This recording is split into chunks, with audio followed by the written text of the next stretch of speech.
بسم الله الرحمن الرحيم الحمد لله وكفى والصلاة والسلام على رسول الله وعلى آله وصحبه ومن والاه. Brothers and sisters in Islam, Shaykh Al-Quran cannot be here tonight, so inshallah we're having a khatira tonight. And tomorrow night I will be in UTD. I don't think I'll be able to make it for Isha prayer. So in light of these two, inshallah, I want to have a discussion with the community tonight. Brothers and sisters in Islam, we all know what is happening. The question is, do we know what needs to be done? Do we understand what Allah subhanahu wa ta'ala is waiting from our end to be done for Allah to then do what we anticipate Him to do? There are two vital instruments that you have right now at your disposal that Allah subhanahu wa ta'ala is waiting for you to use them. And they have become the most difficult parts of our body to be used for Allah subhanahu wa ta'ala. May Allah forgive us for this.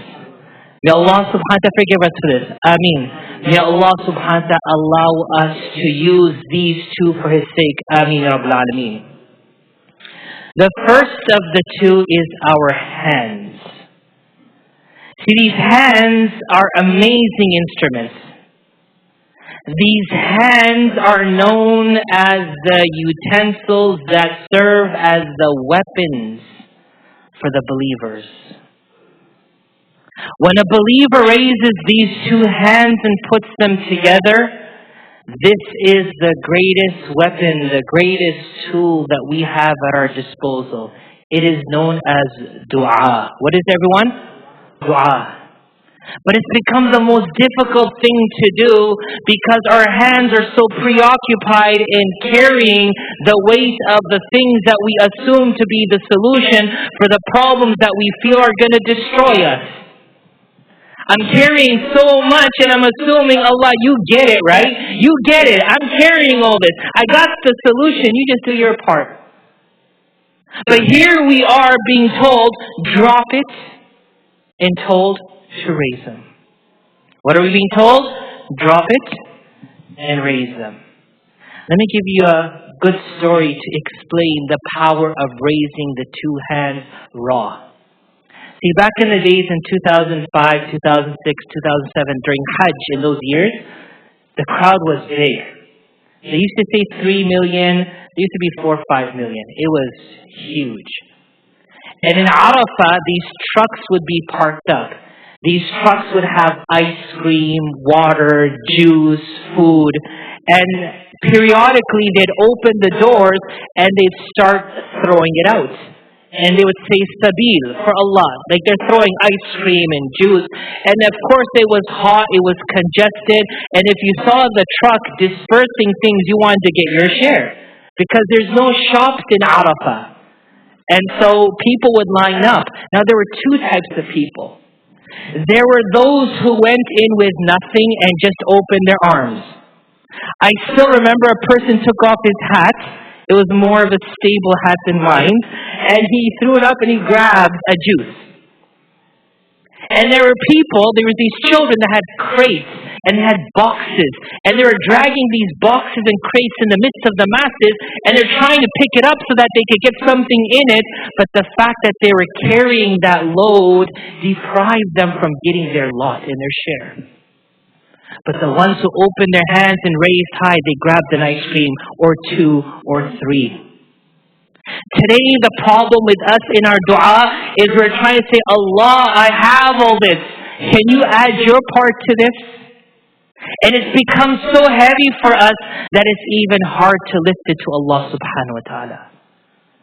Not only has it become hard to raise these two hands, brothers and sisters, it's hard to even cry a drop of tears.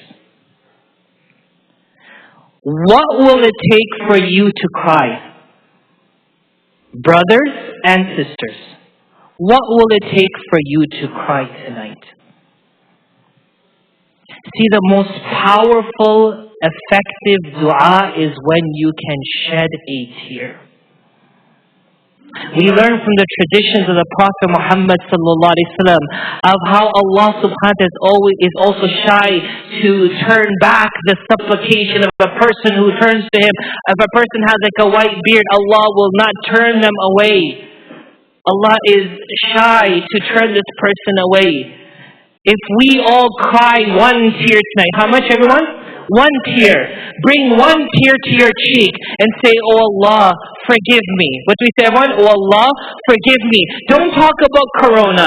Don't talk about the economy. Don't talk about your problems. Allah knows your problems. Allah is not unaware of your problems. Allah is waiting for you to say, "Allahumma ghfirli." فَقُلْتُ اسْتَغْفِرُوا رَبَّكُمْ إِنَّهُ كَانَ غَفَّارًا. Nuh alayhi salam said, I told them, seek repentance from your Lord. He is oft forgiving. يُرْسِلِ السَّمَاءَ عَلَيْكُمْ مِدْرَارًا. You guys have no rain. The plants are hungry. Allah will open the doors of the rain. وَيُمْدِدْكُمْ بِأَمْوَالٍ وَبَنِينَ. You're complaining of poverty. You're complaining of lack of children. Allah will open the door of wealth. Allah will open the door of children for you. مَا لَكُمْ لَا تَرْجُونَ لِلَّهِ وَقَارًا. But why are we turning? So what our world needs tonight, we know what's happening. What we need to know is what I need to do. And what's number one, everyone? We will raise our hands to Allah tonight and we will shed a tear and say what collectively? Oh Allah, forgive me. What we say, everyone? Oh Allah, forgive me. And number two, with this I'll conclude. You go to the stores, and I've been through hurricanes, and for those who have not, if a hurricane is 5 days away, the shelves in the stores are empty. Except for the vegan meat selection in the cool area, everything is gone. Like people rob the stores. We see there's lack of water, toilet paper, hand sanitizers. We're worried about our stomach now. You go to the stores, people are stocking up, as they say, stocking up. You know the second thing we're going to do tonight, inshallah, for tomorrow? Tomorrow's Thursday. It's the month of Rajab. It's a sacred month. We are all going to fast tomorrow. Say inshallah. 6:30 you could start your fast. Finish it at 7:30. 13 hours. It's going to be a great thing. Because when we fast, through fasting and prayer, this heart which has become so hard that doesn't allow us to cry is preventing me from gaining from Allah. Do we need Allah tonight? Yes or no? Tell me. If we don't, I'll put the microphone down. I'm sorry for taking your time. If you believe and I believe we need Allah, and that only Allah can take this situation away, and only Allah can remove this from us. Fir'aun was smarter than me tonight, I'll say. Fir'aun was smarter than me. Fir'aun said to Musa, "Oh Musa, call your Lord. لَإِن كَشَفْتَ عَنَّا الرِّجْزَ لَنُؤْمِنَنَّ لَكَ وَلَنُرْسِلَنَّ مَعَكَ بَنِي إِسْرَائِيل." If Allah removes this, I will bring faith on you. Even the Pharaoh knew where to stop. Today, a Muslim like me doesn't know where to stop. Oh, it's going to be fine. The World Health Organization will take care. Our country will take care. Our vaccinations will take care. Our quarantines will take care. When is it going to come from my tongue? Oh Allah, forgive me. It's because of me this is happening. And it's because of my repentance that it will turn around. So inshallah, tonight, dua with a tear. Allahumma ghfirli. Let's all say together, Allahumma ghfirli. Oh Allah, forgive me. And number two, if you can, if your health allows you to, fast tomorrow.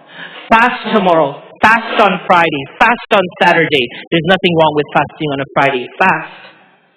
I may not be able to fast tomorrow because of my health, but I'll fast on Friday, inshallah.